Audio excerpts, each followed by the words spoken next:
Hello, hello everyone. Just need to double check. All right, so we're live today for our weekly training, and we're actually going live with Momo Yoga to give you a really nice guide to actually starting your your online or your digital yoga teaching journey. I see that a lot of people are joining, so I'm just going to wave at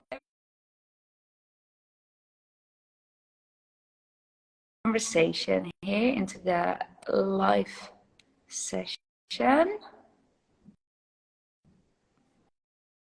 And it's yes. Hello. Hi there. Hey. Let me just, I see that Catherine is here as well. Catherine, would you mind leaving the chat so that we can speak? How do I do that? I think you can just click on the cross at the top. And then you can still watch it. Amazing. Okay, so everyone, thank you so much for joining. Welcome to our weekly live training. And like I said, today it's an interview and we're speaking to Joost from Momo Yoga. So Joost, thank you so much for being here. Thank you for inviting me. Thank you. Absolutely. I'm really excited to have you because over the past weeks, I shared a lot of things with people that want to start teaching online specifically. Let me just turn off this sound here. And we realized that some people, they finish yoga teacher training and they don't really know where to start or how to start this. Last week, I gave a guide to online teaching, but I do think that with what you offer at Momo Yoga and all of the experience that you have, you could really give a lot more knowledge or share your experience doing this and helping these teachers. So before we start, can you tell us a little bit about yourself for those that don't know you? Sure. Yeah, thank you. I'm also really excited to be here. And like you said, I hope I can can share some of my knowledge and experience on this topic today. So my name is Joost. I'm one of the co-founders of Momo Yoga. I hope most of you know what Momo Yoga is. We're basically scheduling booking system for yoga teachers. Last year we rebranded Momo Yoga to the home for every yoga teacher, which I think truly aligns with what we will be talking about today. The vision we have at Momo Yoga is that we do not just want to create beautiful software. We actually want to help people find balance through using our software and by enabling people to do more yoga. And I think we're well on our way. Last year we celebrated our 50th year that we're in this, and things are going really well. Yes. It truly is amazing. I've been following you for a while, been collaborating and doing some kind of partnerships behind the scenes. And I do think that if you want to start teaching, and I think you can even use it for in-person classes, but definitely online, the scheduling software that you have will offer people so much freedom because there's a lot of things that happen behind the scene that can feel really overwhelming. And especially starting out, just maybe thinking about the type of classes that you want to teach is going to take some headspace and energy from you. But then also thinking of all the things that happen behind the scenes in terms of technicalities and digital stuff, there's a lot. So tell me, what is your experience with teachers that are starting out? Yeah, good question. So what I've actually been seen happening, let's say, next to all the technical developments that we've talked about a lot over the last couple of years, we've also seen this shift happening from, let's say, where yoga traditionally was more organized around the studio, and the brand and the identity and the type of teaching, and everything was sort of centered around the studio. Whereas today, I've seen this, or in the last couple of years, we've seen this real shift happening. We tend to even call it like the rise of the yoga teacher, where this whole identity and brand and style of teaching, etc., moves from the studio to the teacher, which actually gives a great opportunity for people just finishing their yoga teacher training. Like you just mentioned, you know, the other day you talked about things keeping people from making that next step. So they finish teacher training and maybe contemplating, okay, what to do next. I think with that shift that I just mentioned about it, it has actually never been easier to, well, let's say from a digital or business organizational standpoint, it has never been easier to make that next step and to actually start seeing if there is a career for you as a yoga teacher.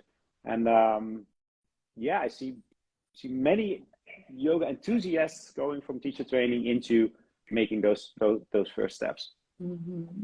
Absolutely. I really like that you share this, because it's true that sometimes still people think that when they finish yoga teacher training, the only way to find a job is being hired by a studio or maybe a community center or a gym. And that really isn't true. And with what you're saying as well, these yoga teachers rising, a lot of people become a yoga teacher because they want to have more freedom.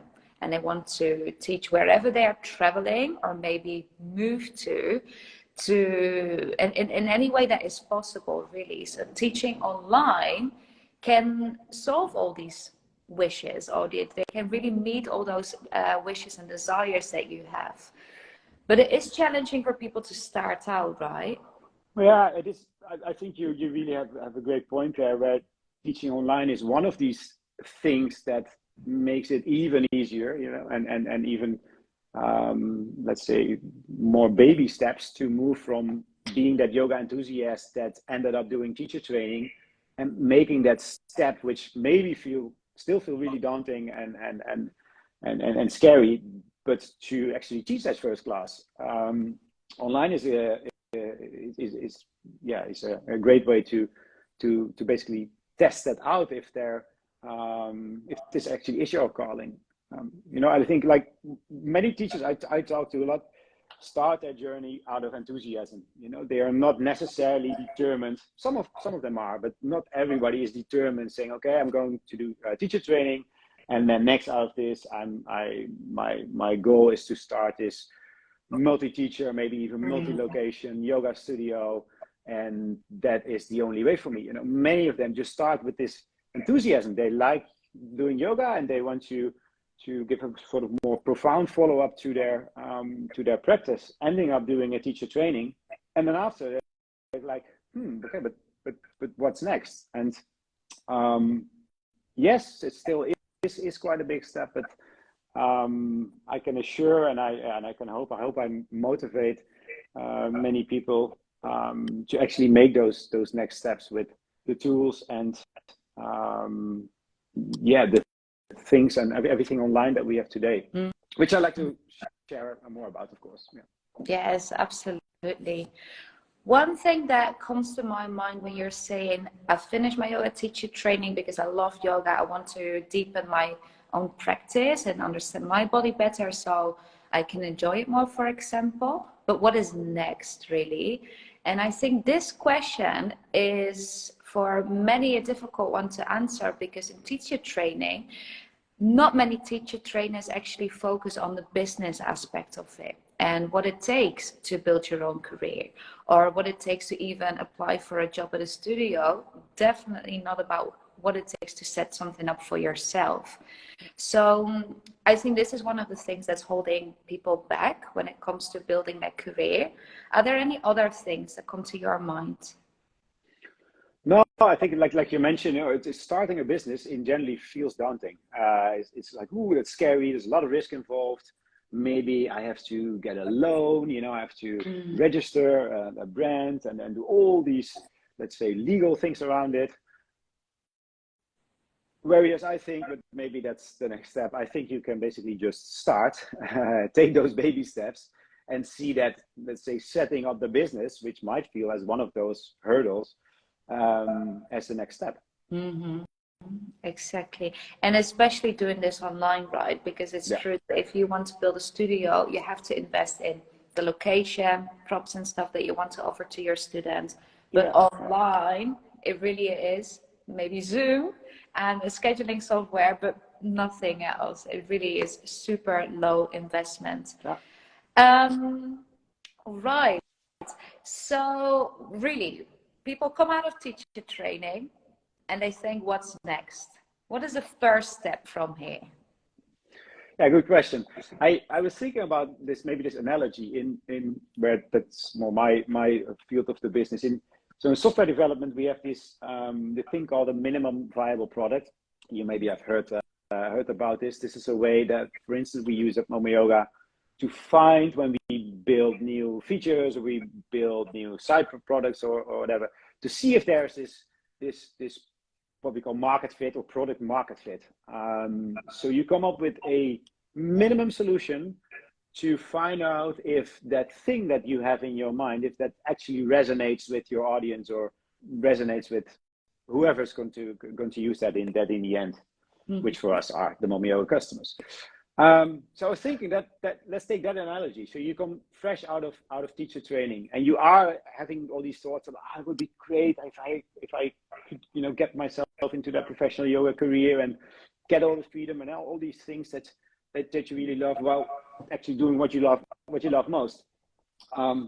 Think about that minimum viable product. Like, how could you sort of make the minimum viable product version of you as a teacher?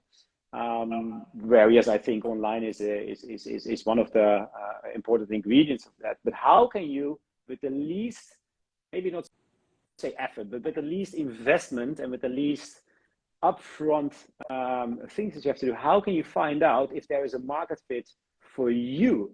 And maybe not so much if you are the right teacher, but I'm more thinking about, is this really what you want? And is this your calling? So what would be the first steps? I'd say baby steps. Have this class, I don't know, teach, but you don't need me to tell this, but teach friends and family, do a small class, invite some people, maybe some people you shared your passion for yoga with, that you told that you were going to do teacher training, etc., and then gradually move into that first class. So I think that baby steps, find that minimum version, see if it resonates not only with the people you teach, but also with yourself, and then gradually take it from there. Absolutely. Yeah, I think especially finishing your yoga teacher training, often we didn't receive a lot of teaching practices yet. And it means that maybe we're not completely confident yet with the way we teach, using our skills adequately, or maybe trying to figure out how we can make our classes accessible. And for that, we need teaching practice. And like you said, teaching friends and family, maybe even your neighbors, people that you go to a gym with, whatever it is, all of these types of experiences will help you understand your passions, the things that you absolutely love to teach and would like to do more of. And eventually, I think also be the foundation of your business, or the things that you're going to develop from there. Yeah. What are some things that are important in this stage after we've gained some experience, taught for a bit, and actually know that we do want to continue with it? Yeah, I think next to getting the experience of the actual teaching, which is, like I said, maybe not something that you need to hear from me, but I think what you also experience is the business side of things, because even your friends and family and your neighbors and all those people you talk to, they as well go through that, let's say, connecting with your studio or with your brand, with your identity, which we can maybe talk a little bit more about, but also interact with your class schedule, book your classes, pay for your classes, you getting paid, the whole, let's say, maybe ecosystem you should build around your teaching, and that may be the more business and organizational side of things, is definitely something that you can, I wouldn't maybe say test, but that you can really start without diving into the deep when you set up these processes for friends and family, neighbors, etc. So from my point and my experience, what is important, and the things that you do need to get started fresh out of teacher training will basically be three things. Let's say you would start online because we already talked about this. It's a very, let's say, low barrier way to get into teaching. So from a digital perspective, the thing you definitely would need is your Zoom account. I do not need to talk a lot more about that. There's you have some great resources about that, how to set up your online classes. But what I think is another really interesting thing is your, maybe we already touched on this, is your online presence. Because yes, you will maybe start with friends and family and your neighbors, but next step, and that's probably the true magic, would be inviting new people to your classes, complete strangers, people you found either over online or whatever. And your online presence or your online identity is a really important aspect in here. Take in mind what I said earlier about that shift from studio to teacher. People want to know everything about you. So the second thing, let's say, if we look at a minimum viable way to do things, Zoom account. The second will be your Instagram account. Your way to really show who you are, your identity, your values, your beliefs, things you like, things that you do. I don't know. I could maybe share a little bit more about that, of some great examples in there. And then the third one, well, it wouldn't be me. I would be the last one to say. Would be to have your Mama Yoga account, or at least have your Mama Yoga personal account set up, which is sort of the home, or your digital home, where all the other things get connected, where people can land on your class schedule, they see which classes you are teaching, they can book your classes, and importantly, where you can actually get paid for your classes. So from my point of view, those are the three things on the digital perspective that you need to get started. Great news is all three are for free. All three you can start today. Obviously, loading up and creating all the content, etc., for your Instagram account is not something you would do overnight, but it's definitely something that you can start today still. Amazing. I would actually love to dive a little bit deeper into these three things, just to summarize for people. And also remember that these things are for free, right? Especially at the start. You mentioned your Momo account, your Momo Yoga account, or maybe it's an individual, or do you call it pro? We call it a personal account. The personal one. Yeah. That's the after teacher training account. Let's call it that. Exactly. Your personal account, your Instagram, and you said Zoom, right? Yeah. I think that's the toolkit you need to get started. Taking it from that minimum version. The question I get every time I tell people about this, they say, but do I not need a website? My perspective, nope, you don't. You actually don't in today's world. There is this misunderstanding where you think, okay, I have to do all these promotional or marketing efforts to get people to my website. Now, I want people in my class. I want people to book classes, not people to visit your website. So maybe coming up to where we started, things holding people back. Oh, I have to build this brand. I have to build this website. Make an investment. A website is not something that you start today. It's not for free. It's not something that you will finish over a couple of cups of tea. Where you're setting up your Zoom account and your Mama Yoga account, and showing some of your personality and identity in Instagram is a lot lower barrier to get started. So yeah, resume. I think those are the three, let's say, minimum tools that you need in your toolkit. Yeah. Yeah. Fantastic. Actually, really good point as well, because this website thing, a lot of people do ask it. But like you're saying right now, completely depends on your goals, especially in the beginning. If your goal is to fill up your classes, this website might not be necessary. In the future, later on, when you're growing, building, sure. Of course, those are sure. things to look at. Sure. And I do think that when you use Momo Yoga, you can build some type of website format in there, right? Yeah. So that's where the teacher page comes in.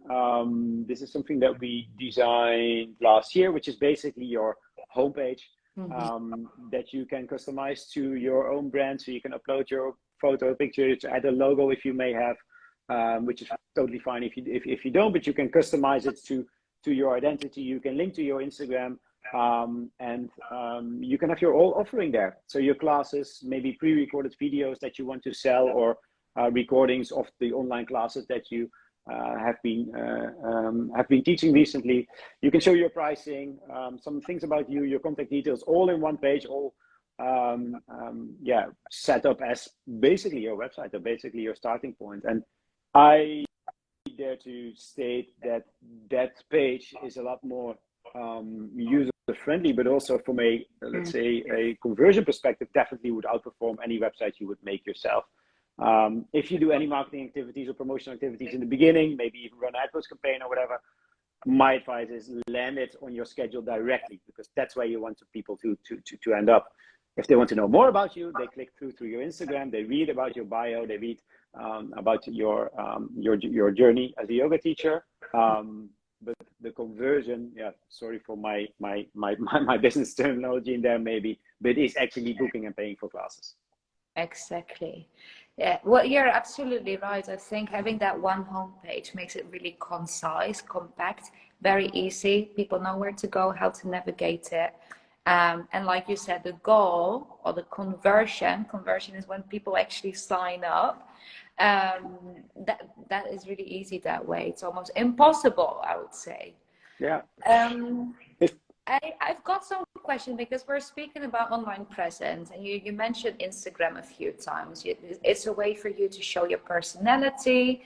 I would say it's a way for you to also build trust with people. Why is this so important? Yeah, great question.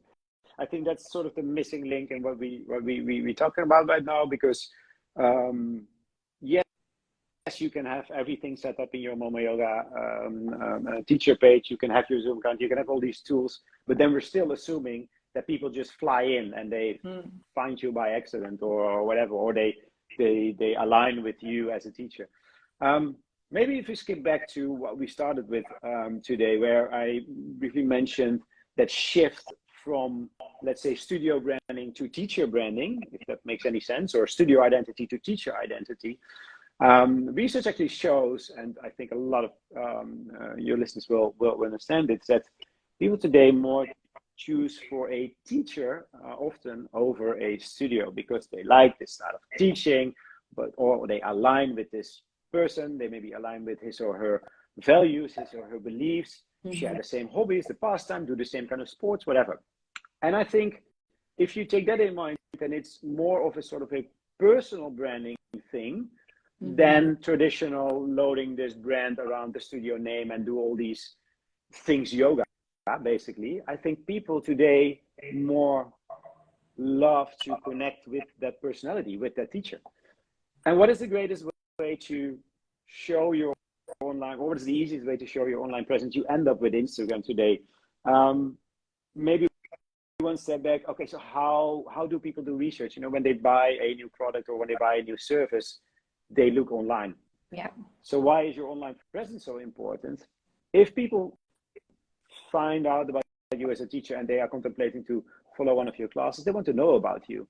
And I think you can't be personal or can't be vulnerable, maybe even enough, in that people really want to connect with what you offer. So I don't know, an example, if you are into running or into cycling or whatever, show it on your Instagram. If you have a family and you do, show it. You know, maybe other runners, other cyclists think like, hey, you know, he or she understands what it means to do yoga for people who are fond of sports like that. Or if you are super into meditation, right? Share about that. Your online presence is really important, because it's sort of the trust thing that you just mentioned, but also the aligning with the teacher before booking classes, basically. Exactly. Yeah, it's a really, really important thing to remember. People do search for people that they feel some type of connection with. And obviously we're all human, so that's one thing that connects us. But what are these other particular things about you that people love about you? And in my community, one of those things, and you'll be surprised, but is their accents, or the country that they are from, or a particular thing that they are known for in the place that they live. But there's so many personal things that maybe you devalue right now, you don't see them as important, or why would this be something I share with my students? But all of those little things make you stand out, and also make that you can express yourself more authentically, and other yogis or people that would like to practice with them are drawn to those little things. It's really, really important. I like your examples as well. Really nice. Now, what if there are teachers that really have no idea what they can share on their social media? Because this is a very common question I get. That's a good question. I may not be the best person to ask. I tend up being a little bit shy, to be honest, when it comes about showing these things. But you know, I myself think about anything personal. You know, you have to be passionate. You will be passionate about something, be it pastime, hobbies, be it sports, be it your family, be it your yoga journey thus far, or your practice, or maybe some personal development you did that. You know, you traveled to, I don't know what country, to find more profound knowledge about developing yourself as a yoga teacher. The point I really would try to make here more is that it should, or it does not necessarily all have to be about yoga. You know, it does not, like your whole Instagram should not be like this complete prayer flag attached thing to be honest. It can be the full you, you know, the real you, you with your kids, you in the forest, you on your bike, you, I don't know. The more authentic I'd say, the better. Exactly. Beautiful. We're kind of running out of time, but I do have a lot of things that I would like to share about this. And actually, I think that next week I'm live again to speak about how to fill your classes.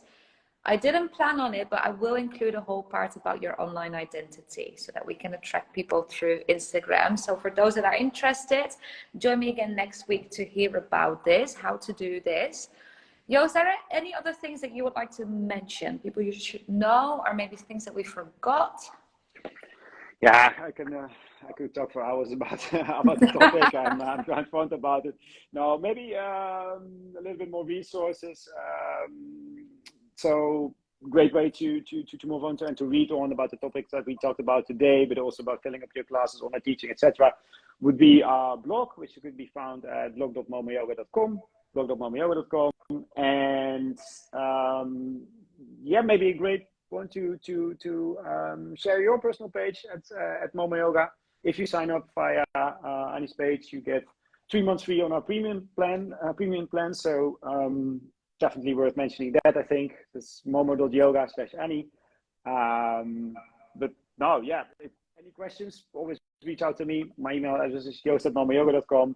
I'm happy to hear what you thought about today's session, and if there's anything I can help you with, I'm all yours. Amazing. Thank you so much. For everyone that is here and has questions, write them in the comments so we can answer them now. If you're watching the replay and you've got other questions, always write them in the comments of the videos so we can get back to you as well. I just want to quickly summarize for those that joined a little bit later. So we're here today with Joost from Momo Yoga, and we spoke about how to start your digital yoga teaching journey. We mentioned many different things. First of all, why it may be so overwhelming to start this journey. Then the things what to start with. You mentioned three really great tools: Instagram, Momo Yoga, and Zoom. Amazing place to start for very, very little to no investment, and your online presence. Did I forget anything? No, I think you're good. No? Okay. Thank you. Amazing. So if you haven't watched it all and you do want to watch the replay, any questions, write to us. And Joost, thank you so much again for being here, sharing your time, your wisdom with us. Thanks for having me. I really enjoyed it. Thank you. Amazing. All right. And for those that want to join Momo Yoga, they want to try it out, I will share the link with which you get, I think it was 2 months for free, but maybe it's 3 now. You get a trial period for free, even longer. And I will share the link here in the comments, and you can also find it on our website beneath business tools. So there's a lot of things that you can try out there as well. Once again, thank you so much for being here, and I really look forward to speaking to you soon again. Bye. Goodbye.